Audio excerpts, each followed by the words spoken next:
Swayam Prabha. Digital India. Educated India.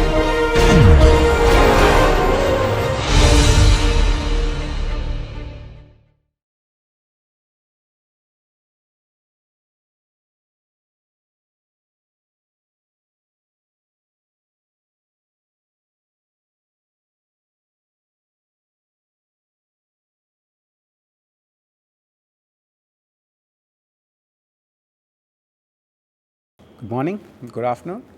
Welcome back to the series of lectures, actually the last lecture in the series of lectures on analysis and design of rigid pavements.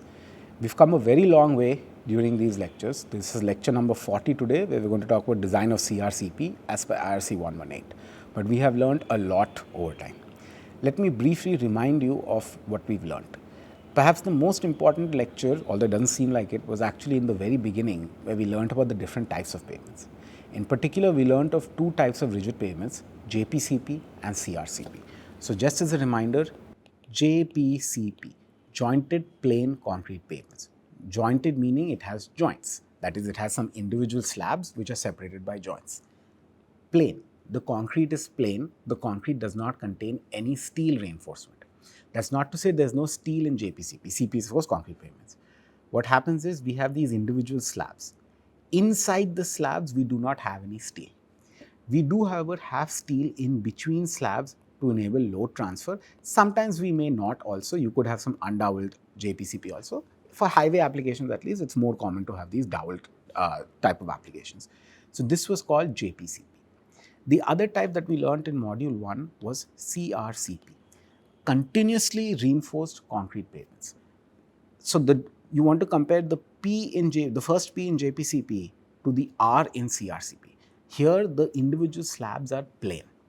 Here the concrete is reinforced. So you do have a steel mesh going throughout. Moreover, it's continuous. Continuous should be compared to jointed. So in jointed, you have these individual slabs which are physically separated by putting these joints. In continuous pavement, in this continuously reinforced concrete pavement, you do not have any joints. So no joints is cut, although in some cases there are some joints. We'll see more about that today. No joints are cut. It is continuous and is a continuous mesh of reinforcement within it. So fundamentally, these two look completely different from each other. In terms of behavior, they behave very differently also from each other. In rigid pavements, in JPCP, when we talk about distresses developing in JPCP, we mentioned that there are two main distresses that we're interested in. We are interested in fatigue cracking, that is the development of cracks along the transverse direction. So if this is the direction of traffic, we are interested in cracking developing in this direction. We are also interested in faulting, that is differential deflection at a particular joint. In CRCP, however, what we see in CRCP is we have a continuous stream of cracks developing. So if this is my CRCP pavement, and of course the steel is covered by concrete, I actually have a regularly spaced series of cracks. Unlike JPCP, the transverse cracks in CRCP are not distresses. They don't cause any problems in terms of performance. They are actually going to be there, and it's perfectly fine that they're there. They're there to relieve the stresses, but they're held together so tightly that they don't actually cause any functional performance at all. So in CRCP, we are not concerned with transverse cracks. Transverse cracks are supposed to occur in CRCP. They're not distresses. What we are concerned is with longitudinal cracks, particularly when longitudinal cracks then cause a piece of the concrete to break apart or to punch out. So we are very much interested in punch outs. We are also interested in the crack width, although we are not in the presence of the crack is not a distress. But if the crack width becomes very large, then the crack can become a distress. So we are not interested in the number of cracks, we are interested in the width of the cracks. So punch outs, let me write it down. Punch outs and crack widths are something that we are quite interested in CRCP. And for JPCP, we don't have an equivalent concept altogether. So in module 1, we learned these differences. We learned that structurally, when we construct JPCP versus CRCP, what's the difference? And we learned the difference between different cracking and different type of distresses. Now, in module 2 and 3, we learned a lot on analytical and numerical methods for analyzing rigid pavements.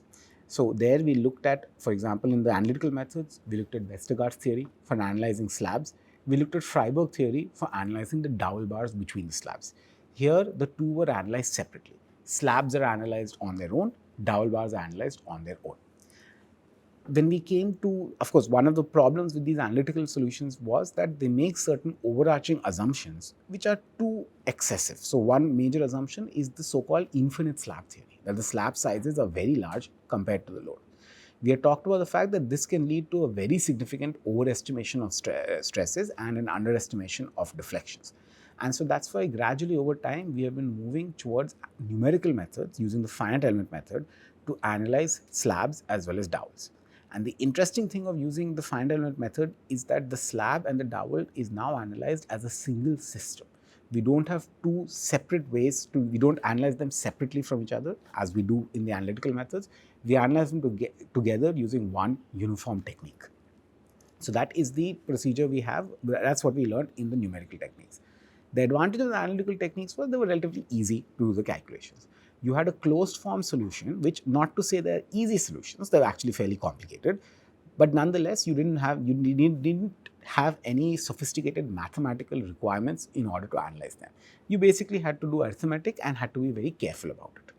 Whereas with the finite element method, you had to have a fairly strong mathematical background. And indeed, I have actually just barely brushed over the finite element method in this class. I do strongly recommend for those of you with a background in civil or mechanical engineering to take a full-fledged course in the finite element method if you want to fully understand how it can be used or how to harness its capabilities for the analysis of rigid pavements. Now, that was module 2 and module 3. When we came to module 4, we've been looking at the mechanistic empirical design of rigid pavements. I pointed out the principle of mechanistic empirical design is twofold. Firstly, that we use mechanics to characterize the response of a pavement, and response basically means the stresses, the strains, and the displacements.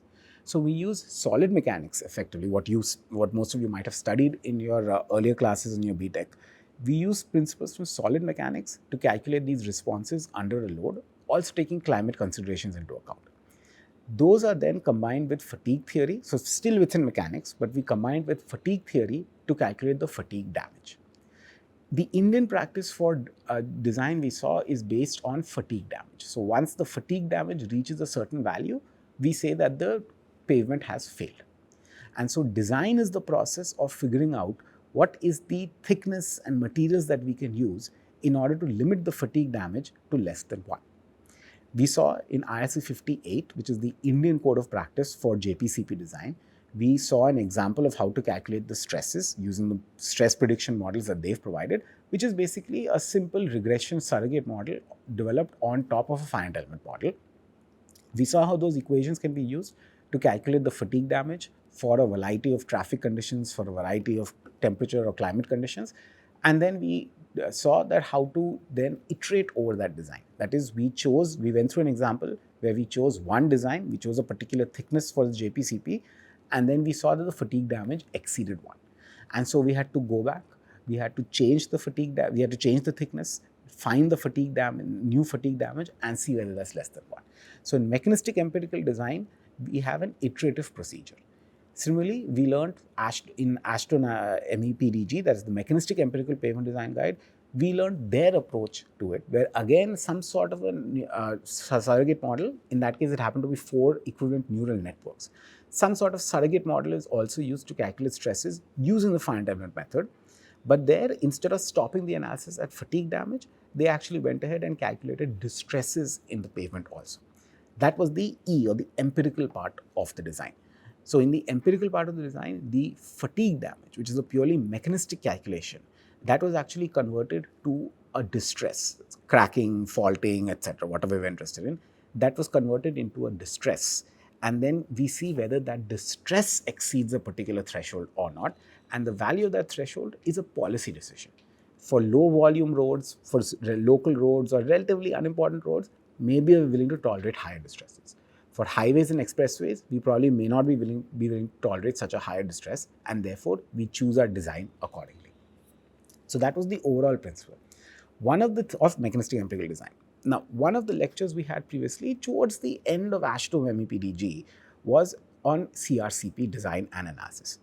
Now, when it came to analysis, as we saw over there, it was essentially identical to the analysis of JPCP sections. So we did not make any additional assumptions we did make one assumption that the slab size. So generally the slab size in JPCP is going to be around 4.5, let's say 3.5 to 4.5 meters. Whereas in CRCP, one particular parameter that had to be calculated is the crack spacing L. And the crack spacing is going to be of the order of 1 meter, usually from half meter to 2 meters, somewhere is that range. So our slab size in this case actually became around half to 2 meters, or roughly 1 meter in size. So that had to be calculated. And then based on the slab size, the stresses could be calculated using the same neural network which was used in JPCP. So with the exception of the slab size, all the other assumptions and behavior of calculating stresses and fatigue damage between JPCP and CRCP were identical. What we saw in that particular lecture, and again, I'm just giving you a summary of it, but I encourage you to go back and review that lecture. In that particular lecture, what we saw is that the deviation between CRCP and JPCP actually happens at the design stage. So we use more or less the same concepts to calculate the fatigue damage. But because we are interested in different type of distresses, in JPCP, we are interested in fatigue cracking and faulting. In CRCP, we are interested in punch outs for the most part, and to some extent crack width also. Because we have these two wide differences between them, our design deviates at the point when we are trying to calculate these two. So fatigue damage is calculated almost identically, but completely different sets of distresses are calculated for CRCP and JPCP. Completely independent sets of transfer functions are available for each of them. In that lecture then on ASH to MEPDG, we saw that that was basically the difference. Now, for the last several lectures, we have been looking at IRC 58. I just gave you a summary of it a few minutes ago, and we saw how IRC 58 can be used to design JPCP sections. How about CRCP?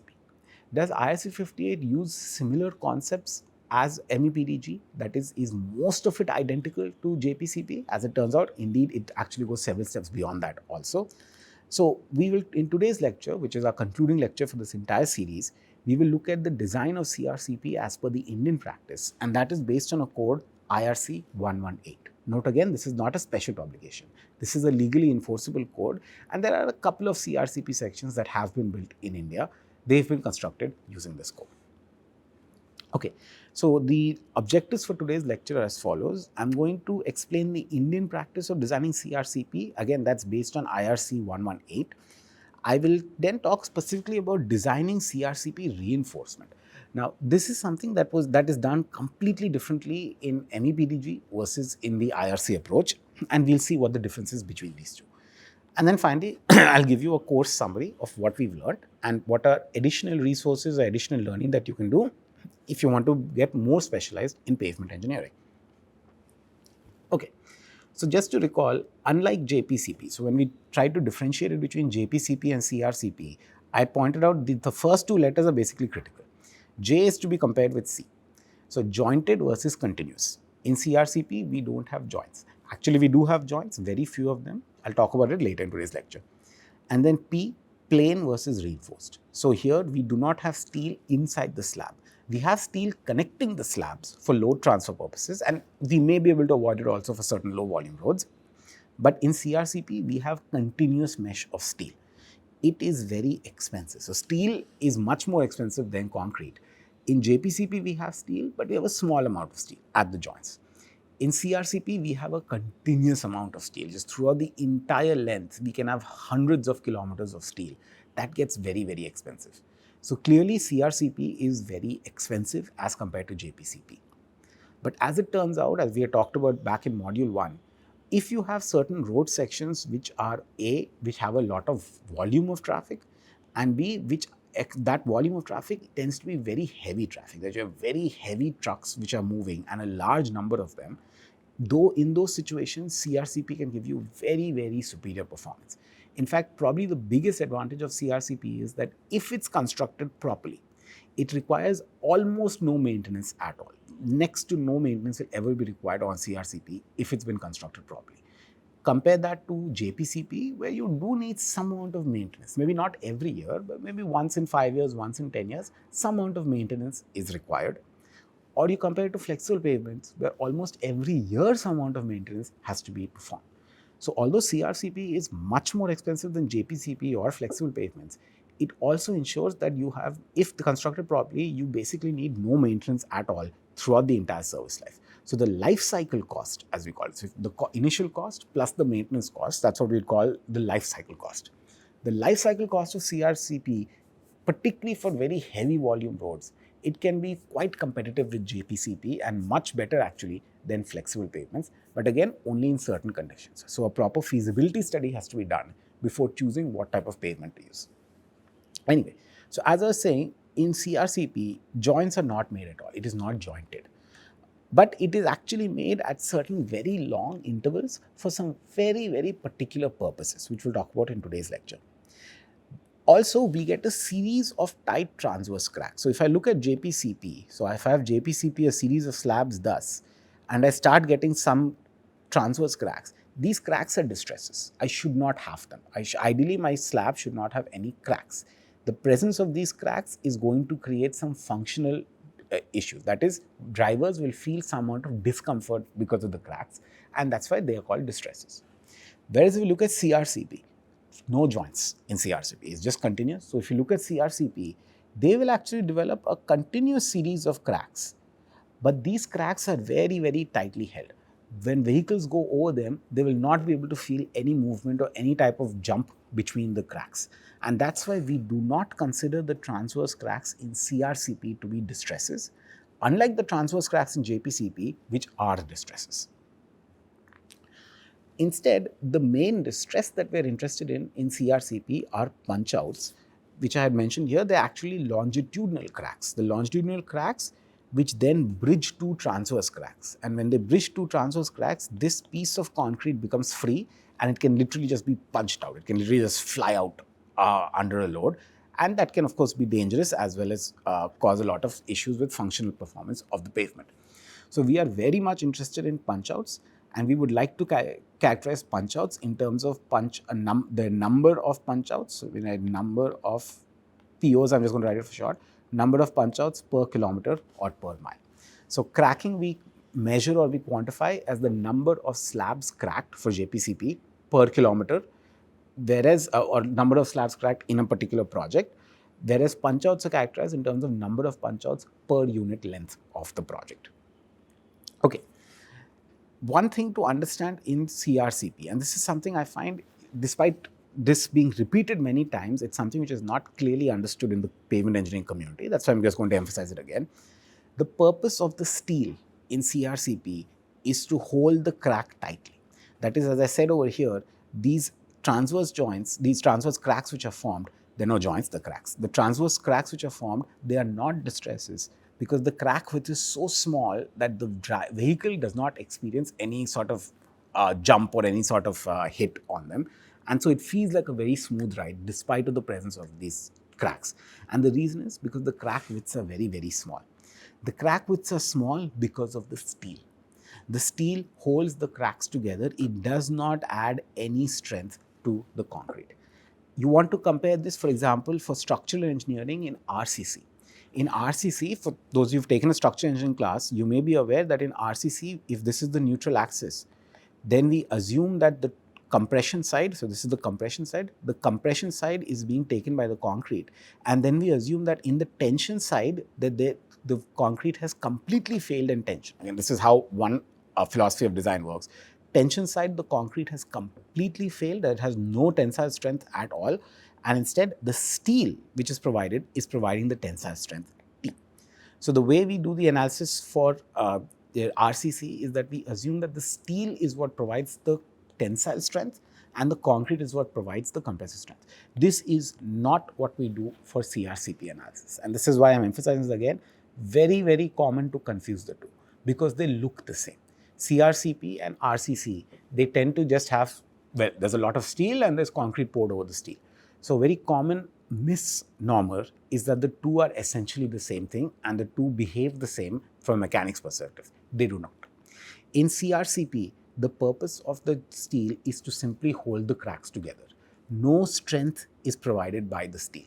We do not make any adjustments. We do not change any of our calculation methods due to the presence of the steel. The steel has a functional role, not a structural role. So I hope that is clear, and now you won't be confused between CRCP and RCC. They might look the same, they are completely different in terms of their performance. Okay, now let's come to now that we understand some of the basics of CRCP, let's come to how do we design CRCP in India. CRCP in India, the design is governed by IRC 118/2015. It is the Guidelines for Design and Construction of Continuously Reinforced Concrete Pavements, CRCP. I will say compared to a lot of other IRC codes, it's a relatively short code. And interestingly, it's a relatively young code. So the edition I pointed out is 2015. This is actually the first edition. So until 2015, we did not actually have any guidelines in India for design and construction of CRCP. It was this IRC 118, and that's why you see the number is also quite high, 118. IRC 118 is actually in its first edition and is the very first code of practice in India for the design of construction of CRCP. Furthermore, what you will notice is that it is relatively new, 2015, and its first edition. Coincidentally, if you just want a point of comparison, IRC 58, which we've been talking about, the number we've been talking about is also 2015, but this was the fourth revision, which is another way of saying the fifth edition of this. So the same year that we had the fifth edition or fourth revision of the JPCP code, we actually had a very first edition of the CRCP code. So I think that's very interesting in terms of how these codes tend to get developed. It's an interesting history by itself. Anyway, moving on, a couple of snippets from IRC 118, which I wanted to point out. So they give us a relatively simple explanation for what is CRCP. So let me just read it out for you. So CRCP is a jointless rigid pavement, jointless, with continuous reinforcement. Normally fine, harmless, they've repeated fine twice, normally harmless, fine transverse cracks, fine as in very small crack width, develop on the pavement at close spacing. The spacing is about 0.5 to 2 meters on average. And by the way, there's one typo in the figure. In the figure, they write 0.6, it should be 0.5. So it's 0.5 to 2. On average, you can just say 1 meter. So approximately at every 1 meter spacing, you have these fine cracks which are developing. Compare that to joints in JPCP, which are sawed at around 3.5 to 4.5 meters. You can see they're very different from each other. But because these transverse cracks are so fine, they are, as the code defines it, they are harmless. What that basically means is if you're a driver, you will not experience any discomfort because of them. So that's why they're not considered as distresses. Okay, a typical cracking pattern is shown over here. So this is what a typical cracking pattern would look like. This is the plan view and this is the side view. So if you look at it from the side, you'll see the cracks actually propagate throughout the depth of this CRCP. So this depth of the cracking is not limited only to the top. Unlike JPCP, if you recall, the way we construct the joints in JPCP, we actually saw the joint and then a crack begins to form. So this is what the side view of a JPCP would look like. This is the side view of CRCP. There is no joint which is made. It's just that at regular intervals, you just have a large number of cracks which are formed. Crack width of 1 millimeter and less is said to be good for controlling spalls, and when the crack width is less than 0.6 mm, it is found to be effective in reducing water penetration. So what this means to say is, when I say the crack width is small, if the crack width is less than 1 millimeters, then it's a very comfortable ride. It doesn't lead to a lot of spalling. Drivers don't feel any sort of discomfort. If additionally the crack width can be limited to 0.6 millimeters or less, again, these are very, very small numbers, less than 1 millimeter we're talking about. If they can be limited to 0.6 millimeters or less, then water penetration or moisture ingress, as we called it in the past, moisture ingress can also be completely avoided. You will recall one issue with joints in JPCP, because of which we had to make it waterproof and add a lot of sealant material. One issue with JPCP is that if the sealant material fails and water enters the joint, this crack down here is wide enough that moisture is eventually going to reach down into the base layer and from there the subgrade layer. And that can lead to quite a lot of failure inside in the pavement. Whereas in CRCP, if constructed properly, if designed and constructed properly, and we can ensure the crack width is less than 0.6 mm, then this moisture ingress problem doesn't even happen, and so it's not a matter of concern for us. So that you can see that these two, JPCP and CRCP, although both of them have cracks, joints or openings, their behavior is completely different, not just in terms of comfort, but also in terms of moisture ingress. Okay, some more points which we get from IRC 118. The longitudinal joints are formed between lanes, especially when pavement width is more than 4.5. So don't be, when we say CRCP doesn't have joints, I'm talking about transverse joints. If I look at it vertically, and this is the direction of traffic, I still have a longitudinal joint. The longitudinal joint is formed because of construction. My concrete can only flow to so much length, or if I'm using a slip-form paver, the slip-form paver has only so much width. So longitudinal joints are going to be formed inevitably. So I'm saying there are no transverse joints, instead you have these continuous transverse cracks, but you definitely have a longitudinal joint. Okay. The longitudinal joints are formed between lanes, especially when the pavement width is more than 4.5 meters apart. These are generally tight joints. So generally you do have this continuous amount of steel going through, and we do provide tie bars in between.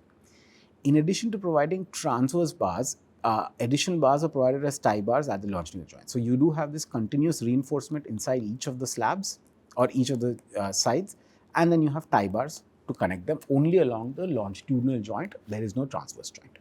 Okay. Similarly, concrete shoulders are tied to improve performance. So in case we have a shoulder over here, the shoulder is generally never CRCP. The shoulder is generally going to be JPCP. There's just going to be some plain concrete with these joints, and then some tie bars are generally provided to ensure load transfer. Okay, longitudinal joints are cut with concrete saw and sealed. Okay, next point. Each country has its design method for design of rigid pavements, but in India, the design method recommended in IRC 58 2011. So this has not been updated. Again, IRC 118 and the new edition of IRC 58 came out in the same year. So when IRC 118 apparently it came out maybe a little bit before IRC 58. So they do reference IRC 58 2011, but you should read it as 2015. So what they're saying is the design method IRC 58 2015 for design of JPCP can be adopted. So what they're saying is that use for the design of CRCP in India, use the design of JPCP. No change in how the design is done, that is based on the concept of fatigue damage, etc. From the international experience, no reduction in thickness is desirable. This goes back to what I had said previously in this slide.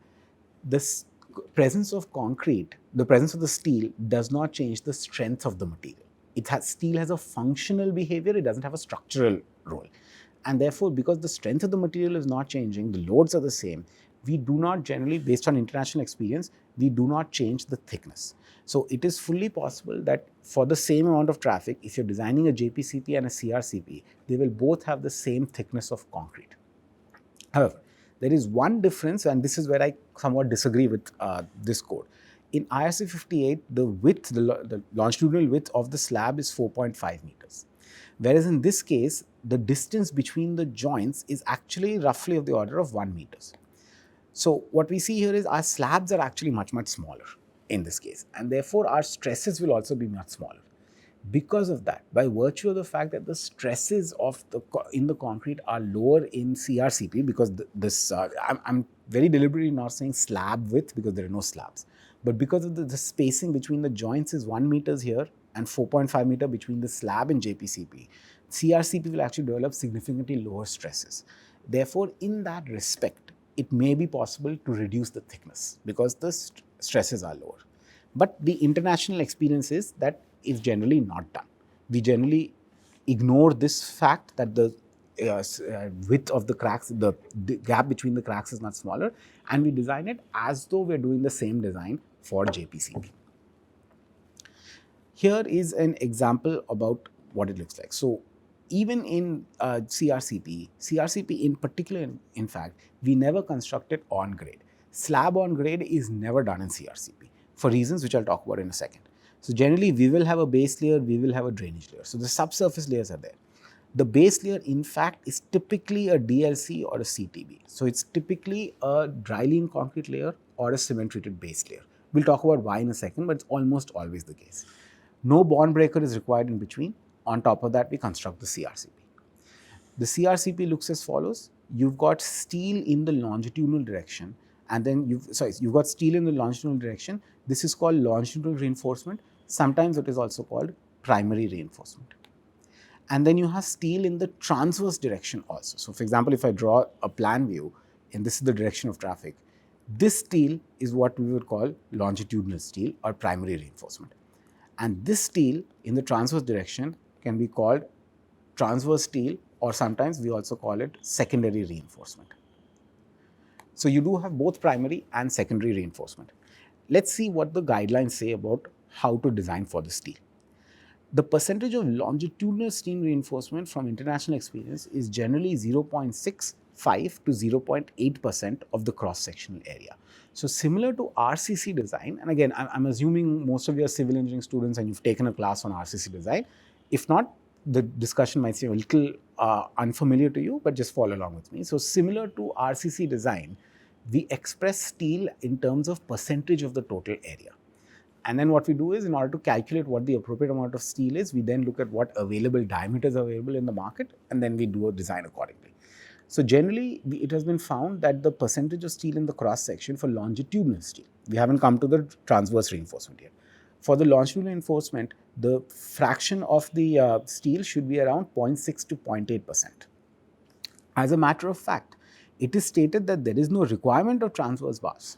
You don't actually have to have transverse bars, but there is a need to design transverse reinforcement for controlling longitudinal cracks and to reduce punch-outs.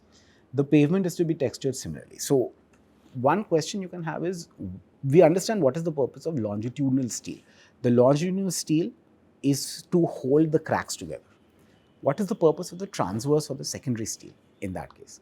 Now, in RCC design, you might have learned the secondary steel is meant to take care of temperature loading, etc. None of that is the case in CRCP. It's a very simple answer. The reason we have this secondary reinforcement or transverse reinforcement is to hold the longitudinal reinforcement or primary reinforcement in place. You can imagine what's happening. You have a very large mesh of steel. It's several kilometers long. Now you're pouring concrete over it. It's very much possible that as you pour concrete over it, the steel gets displaced. It moves, it goes out of alignment. When it goes out of alignment, it's going to have a very significant effect on the performance. We do not want the steel to go out of alignment.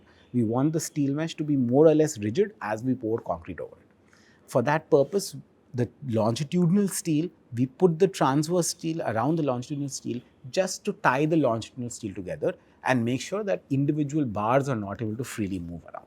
That's basically the reason we have transverse reinforcement.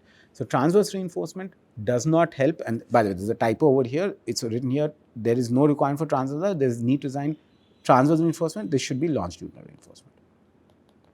So this is a relatively new code. I find there are several typos and several issues in it. I'm correcting them as I go along, and hopefully in the next revision they will fix some of these. But longitudinal cracks and punches, etc., none of these are controlled by the transverse reinforcement. They're controlled by the longitudinal reinforcement. The transverse reinforcement has only one role, and that role is to prevent the longitudinal steel from being displaced or from being moved. Okay. So here are some more cross sections of showing you all the layers. So you can have several different options on the subsurface layers. So again, in the surface, we'll always have a CRCP layer with steel. Below that, one option which could be given is you could have a DLC layer for the subbase. You can have a drainage layer, granular subbase, and subgrade. Very similar to JPCP. Or you could also have a bituminous layer underneath that. So below CRCP, instead of a DLC layer, you can also have a bituminous layer. You can then below that drainage layer and the others. Why are we doing this? Generally, what you don't want, what is almost never provided, you don't want a situation where your CRCP is actually sitting on top of a granular base layer. Whereas this is perfectly valid for JPCP. We can construct a JPCP if the concrete is on top of a granular base layer. Why do we not tolerate a granular base layer generally for CRCPs? Not that you can't do it, but generally we don't do it. The reason again goes back to what I said about the longitudinal steel. It is very, very important that the longitudinal steel be virtually rigidly in place when concrete is being poured over it. The performance of the CRCP matters very, very significantly that on the count of the steel not moving or not being displaced when concrete is being poured over it.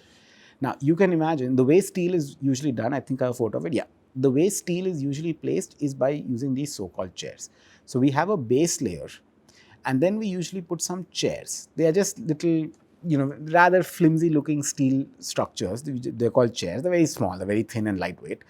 we put these chairs, and then on top of these chairs, the steel is placed. These chairs should not move.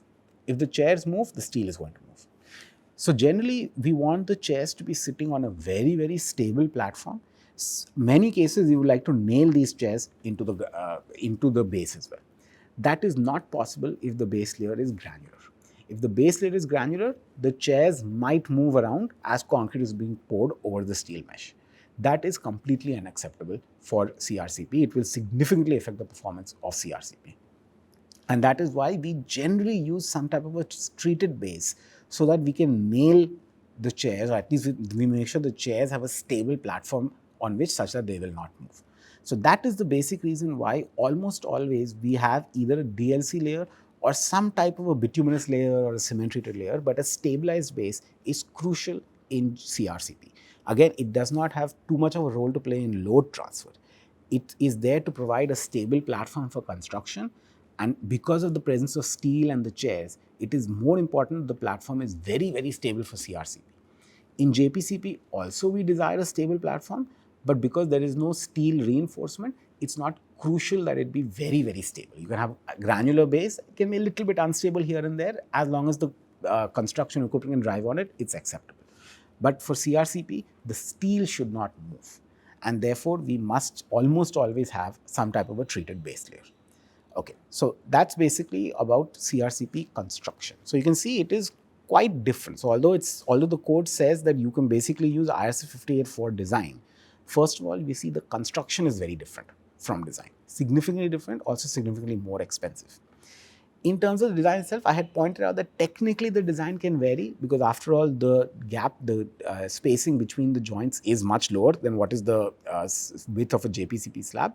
Generally, that fact is ignored. So in calculating the stresses and fatigue damage, we basically do the same thing for CRCP design as we'll do for JPCP design. So that doesn't change according to IRC 118. So let's talk a little bit about how do we design CRCP. So are we done? If we are just going to design for JPCP and the same design can be used for CRCP, is that it? As it turns out, there's a little bit more, and that little bit more basically comes from the steel. That's something which we do not design at all in JPCP because it's not there. So we have to do an additional design to take into account the steel. Here is what the recommendation says. Now, in the late 1980s, pavement thickness was designed for JPCP pavement, and it was subsequently reduced by 20% in the case of CRCP. Now, this was 1980s in the US. That was not very scientifically done, but it was actually assumed that this CRCP is going to behave like RCC, that we are increasing the strength, so let's reduce the thickness. But the performance of such a pavement was found to be not satisfactory and requiring fairly costly repairs. And this is actually one more problem with CRCP. If they're not constructed properly, repair is very, very expensive. And so it's very crucial that they're designed and constructed properly in order to gain full benefits from it. Since then, normally no reduction done in thickness arrived at the thickness worked out for JPCP. Therefore, for design of pavement thickness in India, ISO 58 can be adopted.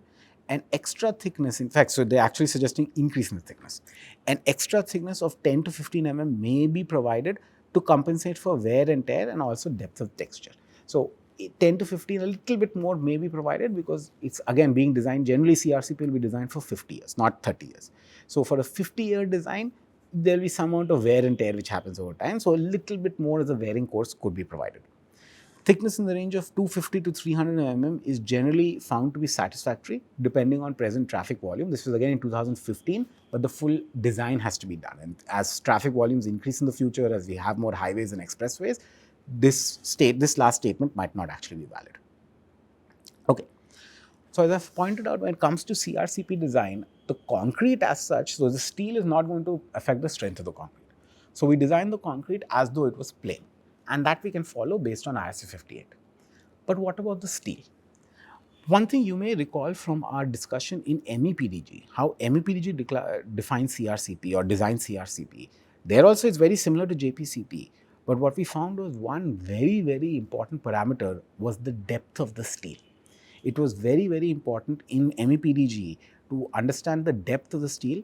If the steel was kept very close to the surface, and of course you got cracking like this. So if the steel was placed very close to the surface, the crack width would be very small. So the way to control crack width was actually to place the steel as close to the surface as possible. But the problem with placing steel very close to the surface is that due to various reasons, you can start having corrosion. That if you have a little bit of a gap or punch out or something created, you don't have much of a cover, and so corrosion can occur. And so you don't, while you want to put the steel close to the surface, you don't want to put it very close to the surface either. So what we saw is that as part of the MEPDG process, it actually figures out, it can be an optimization of where to put the steel within the depth of the pavement. That's the MEPDG recommendation for steel. Let's look at what the recommendation is for CRCP in the Indian conditions under IRC 118. Okay. So longitudinal steel percentage, this I already pointed out, generally 0.6 to 0.8% of the cross section is found to be acceptable. It is found that steel less than 6.6%, if you have a very small amount of steel, it may result in large crack spacing with wider cracks. It goes on to what I said previously. If you have less steel, you are basically going to allow cracks to become wider. So that defeats the purpose of having a CRCP. Steel percentage more than 0.8 may result in very short crack spacing, which may result in punch-out development. That is, if we put more steel than 0.8, then these spacing of the cracks can become much, much smaller. And so even if you have a little bit of longitudinal cracking, you can have a punch-out form. So that's why generally you don't want to go below 0.6 because then the width of the cracks becomes too much. You don't want to go more than 0.8 because then punch-outs occur at a very regular interval. Again, none of these are calculated in the code. In India, we don't calculate punch-outs or we don't calculate distresses in our code. They're sort of just empirical guidelines which are being provided. Whereas in MEPDG, these calculations are done in great detail, so they can actually quantify these effects. Okay, the longitudinal steel percentage of 0.7% may be adopted. So the general recommendation is, if you don't know anything else and you just have to start and do a quick design, start with 0.7% steel. Now, steel depth I had mentioned is very, very important.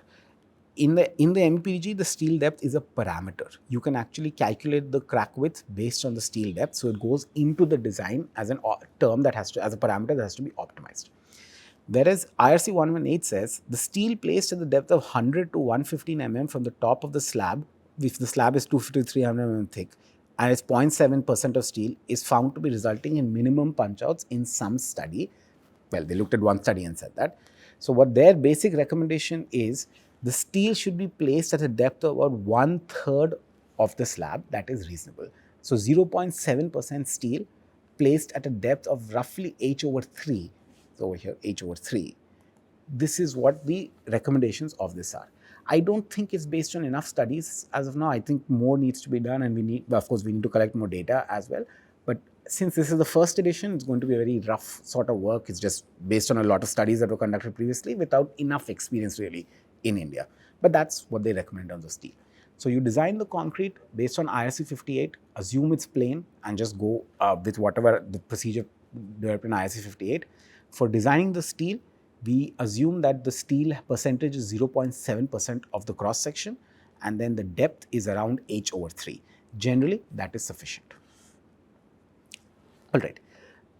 One more thing we need to know. So what we've seen here is, if we have the cross section, if I look at here, I'm only looking at the longitudinal steel.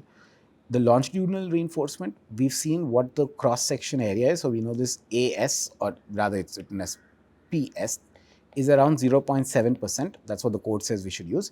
It also says that this depth should be around h/3. What about the spacing between the steel? That's an additional parameter that we have to know. If you've taken a course on RCC, you might know this better as something called detailing.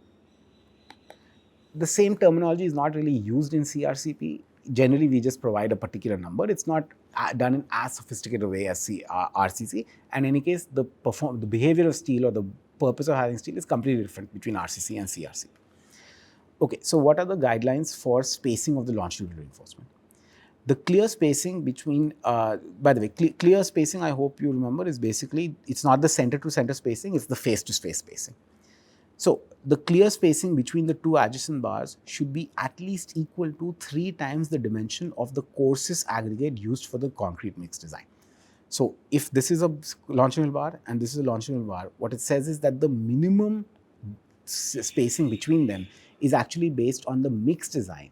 It should be 3 times, at least 3 times the largest aggregate size, coarse aggregate size, which is used in the concrete mix. Or up to a maximum limit around 70 to 80 mm. Such clear gaps between steel are very helpful for compacting the concrete mix with a needle vibrator. So you see, unlike in RCC, where detailing is done based on your calculations of strength and stresses, etc., in CRCP, the gap, the spacing between the longitudinal steel is basically so that you can vibrate and compact the concrete properly. They have nothing to do with the steel per se. And indeed, so far you've seen, we have never calculated stresses in steel. We will see that we do one calculation with it, although I believe that's an erroneous or an old-fashioned calculation, which I'll talk about in a second. But basically, we never calculate this. We don't bother about the stress in the steel. The purpose of putting the spacing is not to control the stresses. The purpose is to ensure sufficient compaction of the concrete in between the steel. The maximum spacing, however, shall not be more than 230 mm, and minimum spacing should be 100 mm or 2.5 mm, the size of the aggregate. Now, this is where I have an issue. They have two sentences which are contradicting each other. The first sentence says that it should be 3 times the coarse aggregate up to 70 to 80 mm, and then the next one says that it should be 2.5 the coarse aggregate and not more than 230 and between 100 and 230 mm. So again, I think the code requires a revision where these sort of contradictory statements or not, some more clarity is required within the same clause to prevent confusion in understanding these statements. But anyway, so now you understand generally what should be the spacing. Generally this 3D, at least 3D times, where D is the largest aggregate size. It should generally be that much, and that is not because of strength or stress, it's because of compaction. Okay. So transverse reinforcement, I had already talked about this. So transverse reinforcement essentially has a functional role. It prevents the longitudinal steel from slipping. The strength of the steel is not that important, and essentially any sort of steel can be used. But as we'll talk about in the next slide, there is one aspect in the design procedure that is still based on the strength of the steel to reduce friction. The idea being that as the concrete is, let's say, expanding or contracting, then the steel has to resist friction, and therefore we design steel based on resisting the frictional force which is applied on it due to the expansion or contraction of the slab. I should say this is an old-fashioned type of analysis.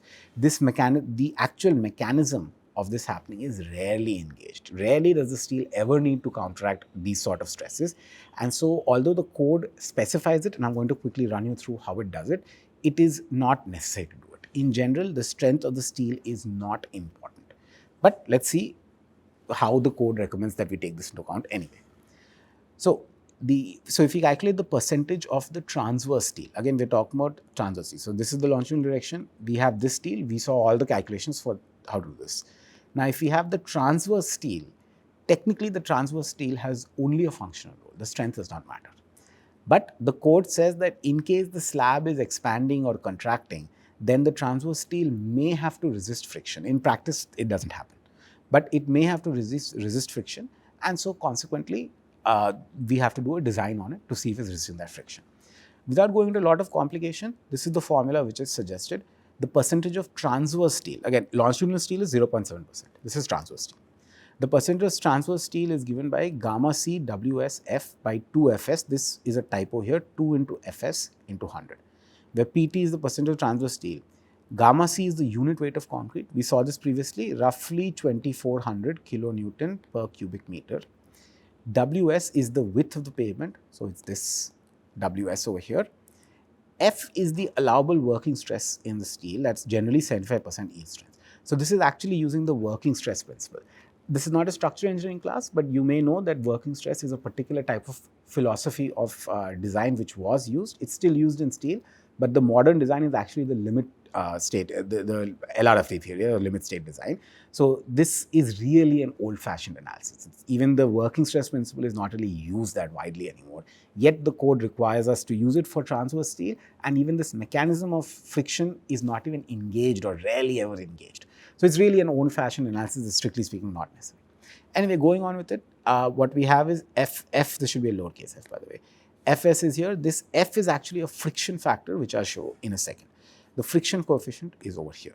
So depending on the material of the slab, so again the friction is because the concrete slab is trying to expand or contract. It is there is some resistance caused because of the presence of the slab, the base layer below it. That's a frictional resistance, and so because of that friction, the transverse steel has to oppose that friction. So if this is our slab and it's sitting on top of a base layer, and this slab is trying to contract or expand, the friction in between is trying to prevent it from contracting or expanding. So the unit weight is gamma C. So the total weight of this is gamma C into Ws. That's what we would call the normal force. And so the friction is going to be some F, some friction coefficient, into gamma C into Ws. The friction coefficient depends on the type of base layer we have. We can pick it up from this particular slide, from this particular figure. So this is what we have. This has to be resisted by the yield strength of the steel, and that's why we then have this in the denominator over here. So old-fashioned sort of analysis, but nonetheless, this is what's provided inside the code. So last example for our entire class, just to show you how to quickly do this calculation. Calculate the percentage of transverse reinforcement CRCP. It has a width of 3.5 meters and a friction factor of 1.8. I'm very quickly going to run you through the analysis. Again, so the formula is that we need to calculate the percentage steel is going to be gamma C Ws into F. This is the frictional force. It has to be resisted by the strength, the yield strength of the steel. So it's 2 Fs over here into 100. So this is what we have, gamma C, 23.5 if you want to be very accurate, or you can just take 24 kilonewton per cubic meter. Ws is 3.5 given, F is 1.8. So we can calculate the numerator. Suppose we use Fe 500. Fe 500 means it has an yield strength of 500 MPa. But since we are using working stress principle, we will consider this Fs to be 75% of that we don't allow it to go up to yield strength. Basically, if you have the steel, then this is your behavior. And this is what the yield strength is. So this is 500 megapascals. So instead, we take 75% of that and we ensure that we stay within the elastic range. Again, this is a very old-fashioned sort of analysis. It's not even done in structural engineering anymore. It's still there in the code. And I honestly think the code should remove it. Okay. So on the denominator then, so the numerator, we have all these previous values we put over here. In the denominator, we have 2 into Fs into 0.75 because they are working stress into 100. By the way, you'll want to know the units is 500 kilonewton per square meter. So 500 megapascals is 500,000 kilonewtons per square meter. So you have to ensure you have a consistent set of units. You will note percentage of steel over here. The percentage of steel is unitless. So everything on the right hand side should be unit consistent so that your final answer does not have a unit. I'm not going to repeat that. I've done that several times, so you can figure out the units accordingly. Do this calculation, you'll get roughly 0.02%. Compare that to the longitudinal steel, which is around 0.7%. This is quite normal. The percentage of longitudinal steel is typically much more than the percentage of transverse steel because the purpose of transverse steel is just to hold it together. Indeed, you may notice 0.02% is really a very small number. In practice, in construction, what might be used is some sort of an empirical recommendation. Steel spaced at every 2 meters, every 10 meters. Those kind of empirical recommendations might be used instead of this calculation, which anyway, as I said, is not really based on very rigorous mechanics. So that's basically how we do CRCP. All right, as I had mentioned that CRCP is continuous. There are no joints. But there are actually some joints in CRCP, and those joints are inevitable. In any CRCP, you're going to have at least 3 types of joints. You can have a construction joint. That's basically at the end of the day, because you're not doing 24/7 construction. Construction has to stop at some point. At the end of the day, once construction is completed, you're eventually going to have to leave it there. You're going to have to leave a joint. You generally will plug it with a steel plate, and then the next day you continue. So eventually you are going to have a construction joint, but it's going to be over several tens of kilometers in length. You will have a longitudinal joint because again, if this is the longitudinal direction, depending on the equipment that you have for construction, you can only construct so much of a width at a time. So you will have a longitudinal joint, and you will definitely have a terminal or transition joint. A terminal joint is basically when the CRCP ends, and a transition joint is after it ends, then if there's another non-CRCP, it could be JPCP, it could be a flexible pavement. In that case, you have a joint between these two, and that's why you do get terminal and transition joints. So inevitably, all CRCP is going to have these joints, but these are the longitudinal joints are of course in the longitudinal direction, but construction joints and terminal and transition joints, they are very widely spaced apart, tens, hundreds of kilometers apart. So they're not that common as such, but they do exist. Additionally, there is a practice, it's a more recent practice in the US to actually saw in on purpose to put some transverse cracking, to just use a saw, like for JPCP, to saw some transverse cracking. Now, of course, this is not done at every 4.5 meters. This might be done every 100 meters, every 200 meters. Why is this the case? It is done on purpose because, so as I said, ideally our transverse cracking pattern should be like this. Sometimes it can happen that some of the cracks might take a more skewed sort of shape. And in that case, this is what we call a Y cracking situation. And in that case, you'll eventually get a punch out because two transverse cracks ended up intersecting with each other because they weren't perfectly parallel. To control that, to prevent that, to make sure that the transverse cracks remain mostly parallel with each other, every 100 or 200 meters, a recent practice in the US is to saw some transverse joints on purpose. And that method is called active cracking. So active cracking ensures that the transverse cracks, which are not distresses, active cracking ensures that the transverse cracks form in parallel and form at regular intervals, and this Y cracking type of behavior doesn't happen. So it's a preventive measure which has been used recently in practice with some amount of success. All right, so that was it on CRCP design. Let me quickly summarize for all of you what we learned in this entire course of 40 lectures. I hope all of you've learned a lot. We definitely went through some very, very advanced topics. So we learned types of rigid pavements and distresses in module 1. And now I think at the end of these 40 lectures, at least on JPCP and CRCP, you are fully set and you have all the skills you require to be able to analyze and design JPCP and CRCP using as sophisticated a formulation as currently you may need as is the best practice today. We have not touched on JRCP. It's rarely used and there's really no benefit, in my opinion, to learn JRCP. PCP, pre-stressed concrete pavements, are increasingly used, especially in situations where rapid repair is required and you cannot close a road for 28 or 90 days.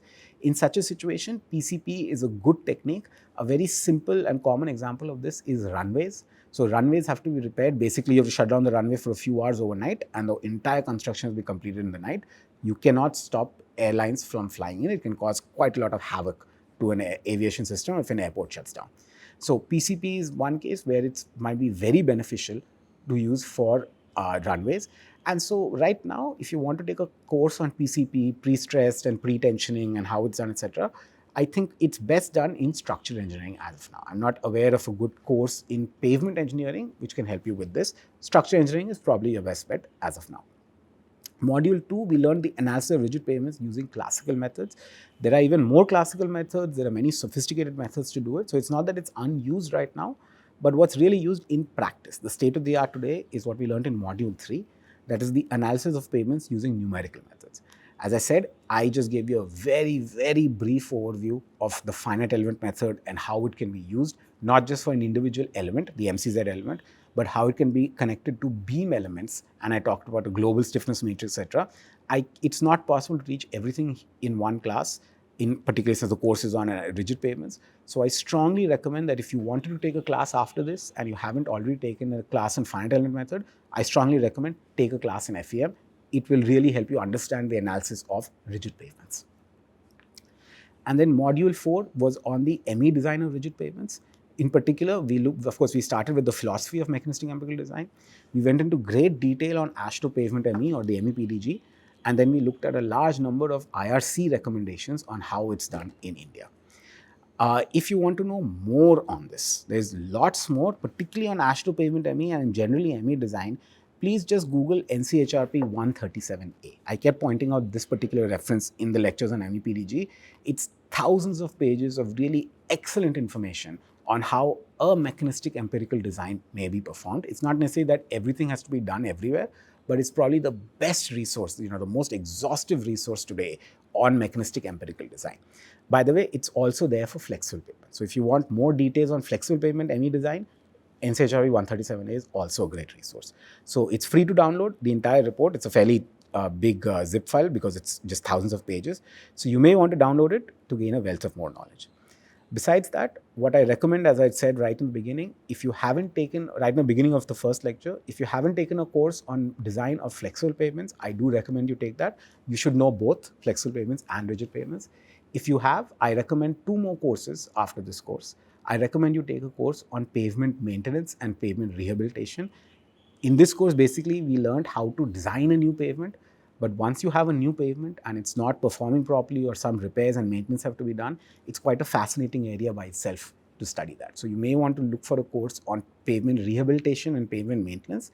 And then, which is always true, you should definitely look on a course on transportation economics and construction. Construction industry in India for roads is very, very important. We can't make roads without a healthy construction industry. So it's important that you as a pavement engineer understand the limitations of contractors, how they are paid, and how your projects and your design are affected by construction. All right, with that, I would like to thank you for joining me in these series of 40 lectures. I hope you learned a lot. I hope you keep learning. Thank you.